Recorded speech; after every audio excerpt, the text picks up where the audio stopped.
What is going on, everybody? It's your boy here, CR21, back with another video. We're gonna keep this series going.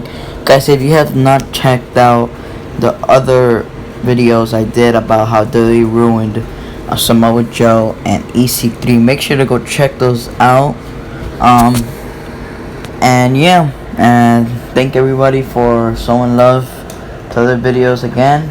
So we're just gonna keep going with this. Today's topic, we got Cedric Alexander. He's had a pretty not long career, but he's been there for a couple years. So we're gonna just talk about how they lost the potential Cedric Alexander and how he is ruined. And we're just gonna get straight into the video. So Cedric Alexander began in the cruiserweight division back when it was coming to Raw, like 4 years ago. He made a strong impact from there. He was one of the top guns in the cruiserweight division, and he has so many good matches, like with Tony Nese. He had that classic at WrestleMania against Ali for the vacated title, because that's when Enzo Amore got hurt. They had a classic at Mania. And from there, that's when people started to know them, because they cared about that match. Like, it's WrestleMania. Every match is supposed to be important. So they treated it important, and that was legit. They put on like a good, 10-15 minute match.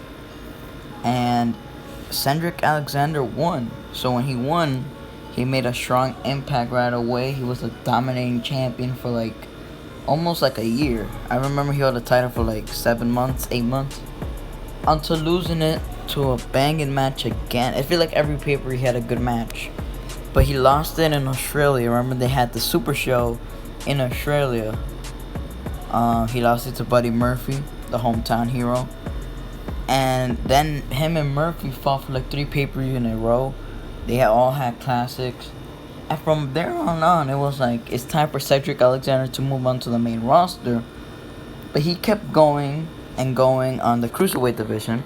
And then in 2019, like mid-2019, Cedric Alexander made his official Monday Night Raw debut.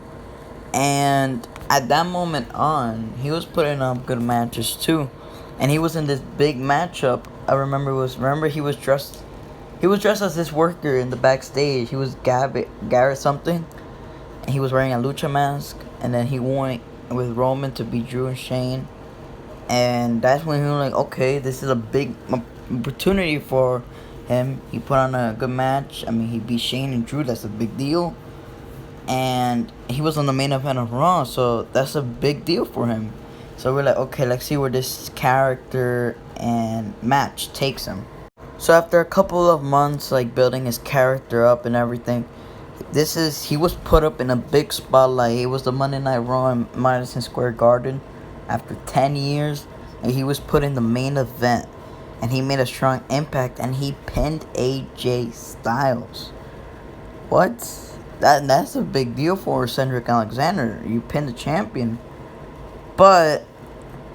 And then I remember he ended up having like 3 title opportunities to face AJ Styles. They were all good. He had one on Raw. He almost won it, failed it. He had one at Clash of Champions. And then he had one, I think, at Hell in a Cell. I forgot, but I know he had like 3 opportunities. But we're like, okay, it's 3 opportunities. He will be a champion in a couple months. And then we see where we go from here. Maybe he could go for like Intercontinental Championship or something. And after losing to those classic matches to AJ Styles, he soon started to fade it away. He was gone for a couple weeks, came back. He was winning matches in there, and then he was put on main events. Not on the main event scene, the show on the network, I think every Thursday on main event. And he was fighting people like Akira Tozawa and everything. He was winning matches, but a main event, really? Like, you couldn't save like 5 minutes for him on the main roster after you have him made him look legit against AJ Styles. And then that's in the moment you were like, okay, he's finished. I mean, he's not even on Raw or SmackDown. But then he was given another chance. He came to the roster. It's a repackage. He came to the roster. All good. He was winning some matches. All of a sudden, he's missing for 2 weeks. And you see him backstage and catering and going to 24/7 skits. I think he won the 24/7 championship too. Guys, comment down below. Did he win the title? I believe he won the title like twice. I believe so. But I know he was in a skit for the 24/7 title. So this moment is like he's done basically, because you went from having 3 awesome matches with AJ Styles. AJ Styles, one of the best wrestlers in the world, very successful in every promotion he goes to. AJ Styles be seen multiple times and everything, and you put Cedric Alexander, this bright young star, making it seem like he was about to beat AJ. That was a big deal for him. But no, and it just made it all seem like a joke now that he will never become a champion. And then he was gone again. And Ricochet was gone. And when they were gonna come back, I bet they were like, we don't have anything to do with them, but they're very talented, but we don't got anything to do with him. So you know what? I will be like, let's make them tag champions. They made them a tag team, and I'm gonna discuss how their tag team worked out. So I don't know about you guys, but just looking at a team, like that team could be legit. That could be multiple time tag champions if you're not gonna do nothing with them. I mean, that's 2 very talented wrestlers in there, you know. And they were going good. You know, they were like winning matches. But then they started losing matches and winning matches. It was like up and down. Like you had, in my opinion, the moment they ruined that tag team, when you had Shane Thorne and Brandon Vick beat them. Like for real, Shane Thorne and Brandon Vick beating up someone like I'm sorry, Cedric Alexander and Ricochet. Really? At that moment, I was like, they're done. I mean, basically, you made them lose to jobbers when they're basically like Ricochet and Alexander were jobbers basically at that point. You know, so it was like, what are you trying to do here? And then they lose to the Viking Raiders. They lose to MVP and Bobby. They can't be the top teams, and they can only be like jobbers. It's like, what the point? Like, imagine we got the Street Profits, Ricochet and Alexander. That's SummerSlam quality worthy. That could be a great match.